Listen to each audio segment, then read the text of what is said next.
Hey guys, Lauren and Rebecca here with Bizrok. In this week's video, we're going to talk about Hipaa. Now, I know last week we talked about OSHA, and just like OSHA, not everybody likes talking about Hipaa, but it's so important to a dental practice, not just for us, but also for our patients. Yes. Can you kind of share a little bit about that? So HIPAA is in place to help guard and protect us as a team, but it's also there to help protect our patients. Yes. And we need to remember how important that is on both sides.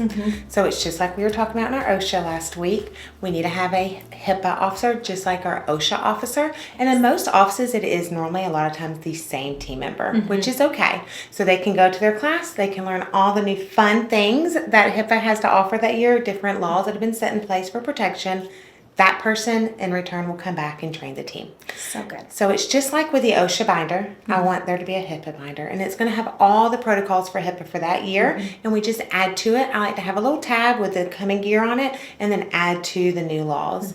Every team member needs to sign that, even the new team members. And it is on our onboarding guide, just like you had mentioned in our previous videos. It is on the onboarding guide, and we need to make sure that we have everybody signing it every single year. Yes. Well, and HIPAA is not just a once a year, like, let's do this. I mean, HIPAA falls under, medical history and what we say out loud in a practice. Yes. I mean, for us, that's often where we kind of see the biggest violations because they'll say a patient's first and last name and date of birth or what the patient's having done. And we're like, no, you can't do some of those things, right? You cannot. So I like to keep it personal. Yes. When a patient signs in, have them sign in by verbally telling you that they're there. Yes. A lot of offices, and this isn't just dental, it's for medical facilities as well, they have the patient write their name and their appointment time. That is wonderful if a patient writes their first name only. Yeah. Most patients don't. They will automatically write their first name and their last name and then the time of their appointment, which is a huge HIPAA violation. Yes. Because we have to remember, if Miss Susie's coming in and her neighbor's coming in right after and they see, they're violating HIPAA, because now she can go back and ask her about her dental appointment, and nobody should know when you're in a practice. So we need to make sure it starts as soon as the patient walks in. You are not allowed to have two key information pieces about a patient said out loud. Yes. So a date of birth and a name, a first name and a last name, an address and a first name. You just can't have two things. So making sure if you're speaking to a patient in the reception area, it is perfectly okay if you call them by their first name or say Mr. Smith or Mrs. Jones. That is okay and acceptable with HIPAA. We just can't say Susie Smith or Susie Jones, come back. We can't have two pieces of information the same. There is a new law, which I have liked to point out in all of our practices. This is the new law. It is going to be that the patients are allowed to ask to see their patient charts. And what that means is if a patient comes in and they are asking you, hey, can I see my chart? And it is digitized on the computer, that is fine. Most of the time we'd say, yes, let me print that out. They can demand to see it right then. So we actually have to allow them to come back and look on our computers. So what that means, clinical team, when you are doing your notes, please be careful what you put in your notes, because the patients are able to read that. I love having something personal in the patient's charts, but we need to make sure that it's a respectful note, that we are putting what the patient said only and dictating that into our notes. The other thing we need to remember about HIPAA is it is there to protect the patients, so we have to remember their age. So when they are in there and they're asked to be a renewal on their packet and they have to redo it, if they turned 18 last week and they just had their packet done 2 weeks ago, they do have to redo that as well. For the simple fact that they have to be the one to tell us as an office who they can speak to and who we're allowed to talk to about their treatment. Which oftentimes that's where we see kind of the biggest issue, because mom pays the bill, dad pays the bill, and so they expect to still have those conversations. And while yes, they might still be having their teenager under their insurance, by law, which we're trying to protect the practice, by law we're not allowed to share that information unless that 18-year-old patient puts mom and dad's information down, right? Yes, exactly.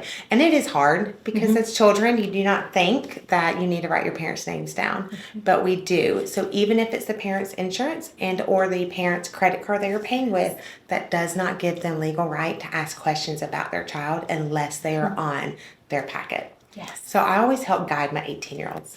I try to treat my 18-year-old patients just like they were my children. And I'm like, would you like to put your mother's name? Would you like to put your father's information? They don't know. They normally will always say, yes, where do I put that? And then I will guide them. I can't tell them to, but I will help guide them just to help them get educated on how to do their packets for when they need to do one in the future as well. I think that's super important because you are there to guide the patient, right? Yes. And just lead them in the right direction.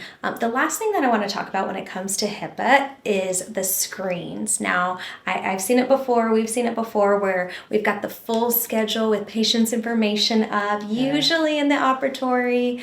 But, that's one of the biggest HIPAA violations because patients can see that information. It is.